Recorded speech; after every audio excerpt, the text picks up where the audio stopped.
안녕하세요. 오늘도 나임디입니다. 저 패션 좋아해서 MD 하고 싶어요. 이렇게 말씀하시는 분 정말 많으시죠? 그런데 저는 이 말을 들으면 한 가지 먼저 물어보고 싶어요. 어떤 MD 하고 싶으신데요? 패션 회사 MD인지, 백화점이나 무신사 같은 플랫폼 MD인지, 바이어인지, 바잉 MD인지. 그러면 여기서 MD가 다 같은 MD 아니야? 싶으신 분도 있을 거예요. 저도 취업 준비할 때는 그 차이를 정확히 몰랐습니다. 그냥 막연하게 패션을 좋아하고 트렌드를 빠르게 읽고 좋은 상품을 골라내는 사람이 MD라고 생각했어요. 그런데 실제로 일을 해보니까 MD라는 이름 아래 생각보다 굉장히 다른 직무들이 있더라고요. 저는 대기업 유통회사에서 14년 동안 일하면서 영업관리부터 바이어, 바잉 MD, 편집쇼 브랜드 매니저까지 경험해 봤는데요. 직무가 바뀔 때마다 내가 보는 대상도 책임지는 숫자도 성과를 내는 방식도 완전히 달랐습니다. 그래서 오늘은 어려운 직무 용어보다는 그래서 실제 회사에서는 뭘 하는데 이걸 기준으로 설명해 볼게요. 먼저 MD를 이해하려면 가장 먼저 이 차이부터 알아야 합니다. 제조사 MD와 유통사 MD는 하는 일이 다릅니다. 제조사 MD는 무엇을 만들어서 어떻게 팔 것인가를 고민하는 사람이고, 유통사 MD는 무엇을 가져와서 어떻게 보여줄까를 고민하는 사람입니다. 예를 들어 우리가 흔히 하는 패션 회사에서 올가 재킷을 만든다고 해볼게요. 어떤 디자인의 상품을 만들지, 몇 장을 생산할지, 얼마에 팔지, 얼마의 매출을 만들지 이 전체 과정을 관리하는 사람이 제조사 MD입니다. 그래서 실제 MD는 생각보다 옷만 보고 있는 직업이 아니에요. 숫자를 굉장히 많이 봅니다. 아무리 예쁜 상품이어도 100장을 만들었는데 30장밖에 못 팔았다면 70장은 결국 재고로 남잖아요. 그래서 제조사 MD에게는 예산 편성과 손익관리가 굉장히 중요합니다. 그리고 상품을 실제로 만들어야 하니까 디자이너, 생산팀과 상품을 조율하고 영업팀과 판매 계획을 맞추는 등 유관부서와의 커뮤니케이션도 굉장히 중요하고요. 그래서 제조사 MD는 단순히 상품을 기획하는 사람이라기보다 하나의 상품이 만들어져서 판매되는 전체 과정을 관리하는 사람입니다. 그런데 패션 회사라고 해서 모든 상품을 직접 만드는 건 아니죠. 해외 브랜드나 다른 해외 회사에서 이미 만들어진 상품을 사와서 판매하기도 합니다. 이런 업무를 하는 사람을 바잉 MD라고 합니다. 바잉 MD는 디자이너나 생산팀과 상품을 직접 만들지는 않지만 어떤 브랜드에서 어떤 상품을 몇 장을 얼마에 사올지를 결정합니다. 특히 해외에서 상품을 가져온다면 환율, 관세, 물류비 같은 요소들이 원가와 손익에 직접 영향을 미치고요. 해외 브랜드 본사나 각 나라의 거래처와 커뮤니케이션하는 능력도 중요합니다. 그래서 쉽게 정리하면 제조 MD는 잘 만들어서 파는 사람이라면 바잉 MD는 잘 사와서 파는 사람입니다. 이번에는 유통사로 가볼게요. 백화점이나 무신사 같은 플랫폼은 수많은 브랜드와 상품을 고객에게 연결하는 회사죠. 그러니까 여기서는 질문이 달라집니다.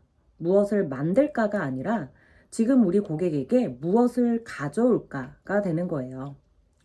요즘 어떤 브랜드가 뜨고 있는지, 우리 고객들에게 어떤 상품을 찾는지, 우리 경쟁사에는 어떤 브랜드가 들어오고 있는지, 이 브랜드를 지금 데려오는 게 맞는지, 그리고 가져온다면 정식 매장으로 입점시킬지, 팝업으로 먼저 테스트할지, 온라인에서 판매할지 이런 것들을 판단합니다. 그래서 제조사 MD보다 핫한 브랜드와 상품을 적절한 시점에 발굴하고 우리 고객에게 맞는 방식으로 연결하는 능력이 중요합니다. 백화점에서는 이 역할을 주로 바이어라고 부릅니다. 그런데 여기서 또 많이 헷갈려요. 유통회사 안에서도 모두가 똑같은 MD 업무를 하는 건 아니거든요. 제가 실제로 경험했던 직무를 기준으로 보면 영업관리, 바이어, 바잉 MD, 브랜드 매니저 이렇게 나누어 볼 수 있습니다. 하나씩 실제 업무를 기준으로 설명해 드릴게요. 저는 신입사원으로 입사해서 가장 먼저 영업관리로 시작했습니다. 영업관리라고 하면 매장 돌아다니면서 직원 관리하는 건가요? 라고 생각하는 분들도 있는데요. 실제로는 내가 담당하는 층이나 카테고리를 책임지는 사람입니다. 업무는 크게 매출 관리, 협력사 관리, 매장 관리, 고객 관리 네 가지로 나눠볼 수 있어요. 먼저 매출 관리.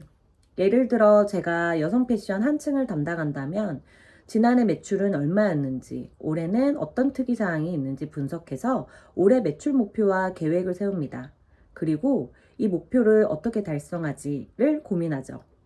행사를 할 수도 있고 팝업을 유치할 수도 있고 프로모션을 기획할 수도 있습니다. 협력사 관리도 굉장히 중요합니다. 입점되어 있는 브랜드 본사 담당자나 매니저님들과 계속 소통하고 미입점 브랜드라도 팝업이나 행사를 진행하기 위해 새롭게 컨택하기도 합니다. 매장 관리에는 VMD, 위생, 안전 같은 현장 관리가 있고요. 고객 관리에서는 우리 층에는 어떤 고객이 오는지, 신규 고객을 어떻게 유입시킬지, 기존 고객에게 어떤 서비스를 제공할지를 고민합니다. 그리고 여러분이 생각하는 그것도 맞아요. 고객 컴플레인 해결도 일부 포함됩니다. 정말 다양한 일이 동시에 일어나는 직무예요. 대신 영업 관리를 해보면 유통회사가 현장에서 실제로 어떻게 돈을 버는지 가장 가까이에서 배울 수 있습니다. 영업 관리 이후에 제가 했던 업무가 본사 바이어입니다. 현장에서 본사로 가는가 보는 범위가 확 달라졌어요. 영업관리가 내가 담당하는 점포에서 어떻게 덜 팔까를 고민한다면 바이어는 우리 회사의 이 카테고리를 앞으로 어떻게 가져갈까를 고민합니다. 그래서 저는 바이어를 담당 카테고리를 대표하는 사람이라고 생각해요. 담당 카테고리의 로드맵을 만들고 그에 따른 액션 플랜을 수립합니다. 요즘 어떤 브랜드가 뜨는지, 경쟁사는 어떤 브랜드를 가져오는지, 앞으로 어떤 트렌드가 올지를 계속 조사하고요. 그걸 기반으로 신규 브랜드를 발굴하고 육성합니다. 그리고 중요한 업무가 하나 더 있어요. 점포별 브랜드 큐레이션입니다. 같은 백화점이어도 모든 점포에서 같은 브랜드가 잘 되는 건 아닙니다. 상권이 다르고 고객이 다르기 때문에 이 브랜드는 어느 점포에 넣을지, 어디에서 확장할지, 반대로 어디는 철수할지 판단하고 실제 입퇴점을 전개합니다. 이렇게 전개하는 과정에서 협상력도 매우 중요하고요. 그래서 바이어를 한 문장으로 정리하면 시장과 고객을 보면서 우리 회사에 제일 맞는 카테고리 전략을 수립하는 사람입니다. 그리고 제가 했던 또 다른 업무가 바로 바잉 MD 업무입니다. 아마 패션 좋아하는 분들이 가장 재미있어 보인다고 생각하는 직무 중 하나일 거예요. 해외 쇼룸도 가고요. 새로운 브랜드를 찾고 시즌 상품을 고르고 이런 일도 합니다. 그런데 실제 업무는 예쁜 상품을 고르는 것보다 훨씬 넓습니다. 바이어는 브랜드 단위로 상품을 보고 바잉 MD는 상품 단위로 업무를 기획합니다.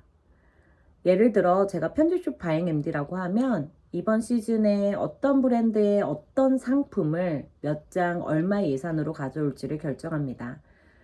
그리고 회사 돈을 직접 쓰는 업무이기 때문에 예산을 분배하는 게 굉장히 중요한데요. 트렌드와 고객, 기존 판매 데이터를 보고 이 돈을 배분해야 합니다. 그런데 상품을 사왔다고 끝일까요? 오히려 그때부터 시작입니다. 상품이 들어오면 판매 추이를 계속 봅니다. 잘 팔리는지 안 팔리는지, 왜 안 팔리는지, 가격 때문인지 상품 때문인지 매장 때문인지, 프로모션을 할지 다른 매장으로 이동할지 온라인 판매를 할지 계속 다음 판매 전략을 만들어야 합니다. 왜냐하면 결국 제가 산 상품의 재고까지 책임져야 하니까요. 그래서 바잉 MD에게는 트렌드와 고객 분석, 예산 배분, 상품 소싱, 판매 전략, 판매율과 재고 관리, 그리고 최종 손익까지 모두 중요합니다. 여기에 재경팀, 소싱 거래처, 영업팀, 현장 판매사원 등 굉장히 많은 사람들과 소통하면서 일을 진행하고요. 그래서 저는 바잉 MD를 상품이 사오는 순간부터 다 팔릴 때까지 책임지는 사람이라고 생각합니다. 마지막은 제가 했던 브랜드 매니저입니다. 브랜드 매니저는 바잉 MD보다 한 단계 더 넓은 개념으로 보면 됩니다. 바잉 MD가 이번 시즌에는 어떤 상품을 살까를 고민한다면 브랜드 매니저는 이 브랜드를 앞으로 어떻게 키울까를 고민합니다. 처음부터 이 브랜드의 컨셉을 설정하고 메인 고객은 누구이고 어떤 상품을 주력으로 갈지 결정합니다. 그 방향을 기준으로 연도별 로드맵과 액션 플랜을 만들고요. 올해 매장을 몇 개 운영할지, 어느 지역에 새롭게 출점할지, 반대로 어떤 매장은 클로징할지, 온라인은 가져갈지, 마케팅은 어떻게 할지, 그런 전체적인 예산과 플랜을 관리합니다. 예산에도 바잉만 관리하는 게 아니라 인테리어는 얼마 쓰고 마케팅에는 얼마 쓰고 매장 운영에는 얼마 쓸지 전체 예산을 배분하고 최종적으로 브랜드의 손익까지 관리합니다. 그러니까 이쯤 되면 브랜드 매니저는 MD 업무를 한다기보다는 작은 하나의 사업을 운영하는 거에 가까워집니다. 그래서 저는 브랜드 매니저를 브랜드 전체의 방향과 성과를 책임지는 사람이라고 생각합니다. 같은 유통회사 안에서도 보는 대상과 책임지는 범위가 이렇게 다릅니다. 그리고 제가 이 직무들을 직접 해보면서 느낀 건 MD는 단순히 패션을 좋아하고 센스가 좋은 사람이 하는 직업이 아니라는 것입니다. 물론 패션을 좋아하고 트렌드에 관심이 많은 건 분명 도움이 됩니다. 그런데 실제 업무에서는 고객을 보고 시장을 보고 숫자를 보고 수많은 사람들과 협업하면서 계속해서 더 나은 선택을 해야 합니다. 저는 그게 실제 MD의 직업에 훨씬 가까운 정의라고 생각해요. 나는 패션을 좋아하니까 MD 해야지. 여기서 한 단계만 더 들어가 보셨으면 좋겠습니다. 나는 현장에서 직접 매출을 만드는 게 재밌는지, 새로운 브랜드를 찾고 시장 전체의 판을 짜는 게 재밌는지, 상품 하나하나를 분석하고 내가 투자한 상품의 성과를 만드는 게 재밌는지, 아니면 브랜드 하나 전체를 내 사업처럼 키워보는 게 재미있는지, 어디에 더 끌리냐에 따라 나에게 맞는 직무가 달라질 수 있습니다. 다음 편에서는 제가 이 4가지 업무를 직접 해본 경험을 기준으로 그래서 어떤 성향의 사람이 어떤 직무에 잘 맞는지, 그리고 각 직무의 현실적인 장단점은 무엇인지 조금 더 솔직하게 이야기해 볼게요. 현직 MD의 리얼한 직무 이야기가 궁금하시다면 좋아요와 구독 눌러주시고요. 다음 영상에서 만나요. 감사합니다.